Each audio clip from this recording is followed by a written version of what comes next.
श्री शिवाय नमस्तुभ्याम। हर हर महादेव। आज हम श्राद्ध पक्ष में पड़ने वाली प्रदोष तिथि पर करने वाला उपाय जानेंगे, जो कि धन संपदा लक्ष्मी प्राप्ति के लिए किया जाता है।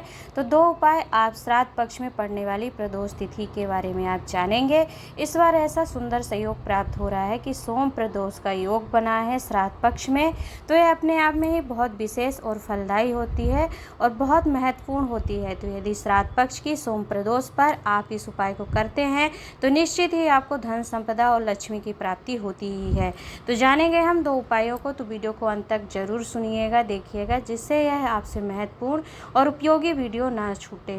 वीडियो में कुछ अच्छा लगे तो और लोगों तक शेयर कीजिएगा, साथ में चैनल सब्सक्राइब अवश्य करिएगा, जिसके माध्यम से आपको ऐसी ही नई जानकारियां एवं नए उपायों की वीडियो समय पर सरलतम रूप से प्राप्त होती रहे। तो चलिए जान लेते हैं हम अपने उपाय को, जो कि श्राद्ध पक्ष की प्रदोष तिथि पर धन संपदा प्राप्ति के लिए, लक्ष्मी प्राप्ति के लिए किया जाएगा। तो ध्यानपूर्वक वीडियो को देखकर सुनिएगा। देखिए, इस उपाय को क्या करना है आपको। श्राद्ध पक्ष की प्रदोष तिथि पर धन संपदा प्राप्ति के लिए हम पहले उपाय की बात कर रहे हैं। क्या करेंगे, आपकी 3 कलश ले लीजिए। छोटे छोटे आपके पास स्टील के लोटे हों उसे ले लीजिए, या फिर आप वीडियो में देख सकते हैं कि मैंने 3 कटोरी ली है। 3 कटोरी में आप गाय का शुद्ध दूध लीजिए, भले ही 2 बूंद थोड़ा सा ही मिले आपको, भले ही जो वीडियो में आपको एक कटोरी दिख रही है उस कटोरी में उतना ही दूध मिले, तो थोड़ा थोड़ा 3 पात्र में, 3 कलश में ले सकते हैं आप, या फिर 3 कटोरी में ले लीजिए। उसमें थोड़े से जौ डालिए, तीनों ही कलश में, तीनों कटोरी में, और थोड़े से काले तिल डालिए। जौ काली तिल डाल करके थोड़ा सा डाब कुसा ले लेना है आपको, छोटे छोटे टुकड़े उसके तीनों ही कटोरियों में आपको ले लेना है। और श्राद्ध पक्ष की प्रदोष तिथि के दिन प्रदोष काल के समय पर, अर्थात सूर्यास्त से 45 मिनट पहले और 45 मिनट बाद का जो समय होता है वह प्रदोष काल कहलाता है। तो उसी समय पर यह पात्र तीनों आपको ले करके, साथ में 3 दीपक आपको लेके जाना है, वो भी लंबी बाती के। तो 3 दीपक आप लंबी बाती के और 3 कटोरी में दूध और सामग्री डाल करके किसी भी बट वृक्ष के नीचे जाइए, पीपल वृक्ष के नीचे जाइए और बेलपत्र वृक्ष के नीचे जाइए।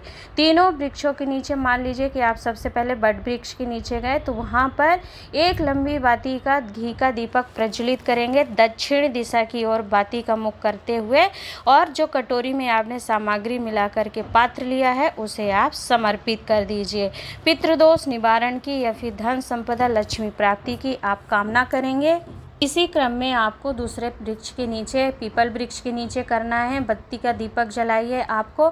अब ध्यान देंगे कि पीपल वृक्ष जो होता है तो उसके नीचे लंबी बाती नहीं लगाई जाती। वैसे तो गोल बाती का नियम विधान है कि गोल बाती का दीपक पीपल वृक्ष के नीचे लगाया जाता है, जिससे कि हमारे घर में लक्ष्मी स्थिर हो, धन संपदा जो आए वो स्थिर रहे, खर्च नहीं हो। परंतु यह हम अपने धन संपदा लक्ष्मी प्राप्ति के लिए उपाय कर रहे हैं, पितरों के भाव से हम यह दीपक प्रज्वलित कर रहे हैं श्राद्ध पक्ष में। तो आप लंबी बाती का दीप भी प्रज्वलित कर सकते हैं, या फिर आप गोल बाती का दीपक पीपल वृक्ष के लिए लगाते हैं तो वह गलत मान्य नहीं होगा। बेलपत्र वृक्ष के नीचे लंबी बाती का ही दीप लगेगा, और बट वृक्ष के नीचे भी लंबी बाती का दीप लगाएंगे। परंतु पीपल वृक्ष के नीचे कभी भी नियम है कि लंबी बाती नहीं लगती है, गोल बाती लगाई जाती है। तो इस तरीके का आप ध्यान करते हुए तीनों वृक्षों के नीचे 3 दीपक प्रज्वलित करेंगे, और जो लोटे में, कलश में या फिर कटोरी में आप दूध लेकर के गए हैं उसे समर्पित करेंगे। तो आपका दुकान, व्यापार, व्यवसाय यदि किसी गड्ढे में डूब रहा होता है तो वह ऊपर उठ जाते हैं, आप उससे उबर जाते हैं, और आपके घर में धन संपदा लक्ष्मी की प्राप्ति होती है। और यदि आपका दुकान, व्यापार, व्यवसाय गड्ढे में जा रहा होता है तो उससे आप सब ठीक होने लगता है, और ठीक होकर के आपके घर में धन संपदा प्राप्ति होती है। वर्ष भर में आप स्वयं अंतर देख सकते हैं, क्योंकि श्राद्ध पक्ष की प्रदोष तिथि चाहे वो किसी भी दिन पड़ने वाली हो, शिव महापुराण वर्णन करती है कि इतनी विशेष एवं महत्वता को लिए हुए होती है यह प्रदोष तिथि, क्योंकि प्रदोष का जो व्रत होता है भगवान शिव की प्रसन्नता और माता पार्वती और शिव शंकर दोनों के मिलन सुख का दिन होता है। तो प्रदोष के दिन किए जाने वाले उपाय का आपको 100% लाभ मिलता है यदि आप विश्वास और श्रद्धा से इस उपाय को करते हैं तो। यह उपाय मैं अपने मन से नहीं बता रही हूँ। पूज्य गुरुदेव ने पितृमोह शिव महापुराण कथा नैमिषारण्य चक्र तीर्थ से श्रवण करवाई थी उत्तर प्रदेश में 2020 में। उस कथा में इस उपाय का वर्णन किया गया था। तो आप यदि इस उपाय को श्रवण कर सकते हैं पंचम दिवस की कथा में। चलिए जान लेते हैं श्राद्ध पक्ष की प्रदोष तिथि पर ही धन संपदा प्राप्ति के उपाय हम जान रहे हैं। तो अगला उपाय हमारा धन संपदा प्राप्ति का रहेगा श्राद्ध पक्ष में। आपको क्या करना है, ध्यानपूर्वक सुनिएगा।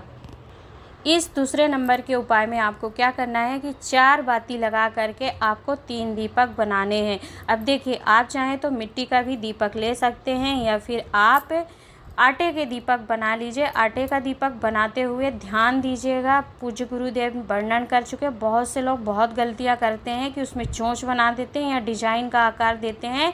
तो आप कभी भी अगर आटे का दीपक बनाते तो उसमें चोंच नहीं बनाइएगा, गोल दीपक बनाइएगा। और संपूर्ण सुखों को प्रदान करने वाला होता है। बस चारों दिशाओं में आपको 4 बाती लगा लेनी है और चारों बाती को आपको प्रज्वलित भी करना है। उसका नियम मैं अभी आपको बताऊंगी। तो आपको 3 दीपक लेना है, मैंने बता दिया। आटे का ले लीजिए या फिर मिट्टी का ले लीजिए। अब उसमें आप घी भर लीजिए। घी भर करके 4 बातियाँ तीनों दीपक में लगा लीजिए। और दीपक लगा करके फिर आप क्या करेंगे, सर्वप्रथम यह 3 दीपक आपको कहाँ कहाँ प्रज्वलित करना है यह ध्यानपूर्वक सुनिएंगे। पहला दीपक आपको 4 बाती का क्या करना है, बेलपत्र वृक्ष के नीचे समर्पित करना है। और दूसरा दीपक आपको हनुमान जी महाराज के सामने प्रज्वलित करके रखना है। 4 बाती का दीपक आप उनसे प्रार्थना निवेदन अपने मन के हिसाब से, अपनी मन की भावनाओं से कर सकते हैं। आप धन संपदा प्राप्ति की कर रहे हैं और साथ में रोग बीमारी कष्ट निवारण की भी प्रार्थना करते जाएं। क्लेश समाप्ति सभी की कामनाओं को करते हुए यह चौमुखी दीपक आप हनुमान जी के सामने प्रज्वलित करेंगे। प्रदोष काल में कर लीजिए। और तीसरा दीपक आपको चौमुखी दीपक लेकर के भगवान शंकर के मंदिर में, शिवालय में पहुंचना है। और पहुंच करके उनके सम्मुख यह चौमुखी दीपक आपको प्रज्वलित करना है। किस दिन, श्राद्ध पक्ष की प्रदोष तिथि पर इस उपाय को आप करेंगे।